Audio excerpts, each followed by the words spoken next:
Hope you guys are doing well. Welcome back to Camtasia video editing series. So in the last class we have discussed about that how you can open the Camtasia and how you can import the videos.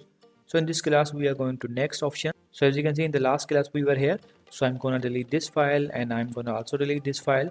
So we were talking about that how you can edit a video and how you can split the video. Here's the option for the split. If you want to cut the video, you can also do that. Here's the copy, and here's another option which is called add exported frame. If you want to export a frame, you can also do that. You click on this, and after clicking on this, the frame will be exported like this. So in this way you can do that. So I'm going to delete these both files, and after deleting these both files, so I'm going to, for example, drag this one here and the videos here.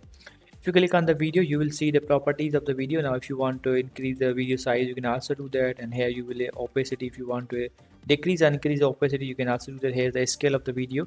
So I'm going to press the Ctrl Z, and you will see the options like this. So these are the basically options. As you can see, there is an option is skew, and if you want to increase this one, you can also do that. So this is the video properties.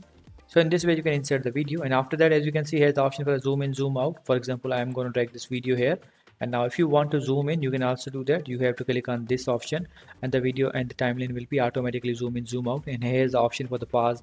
If you want to play the video or if you want to pause the video, you can also do that. And they will these options will help you in forwarding or backwarding the video. Basically they will help you in forwarding or reversing the video, and they will help you in framing.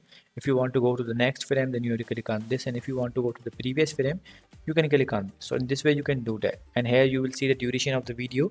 So I hope you guys understand this video. So in this class we have covered all the basic options. From the next class we will discuss about the library section. So I hope you guys understand this video. So see you guys in the next video.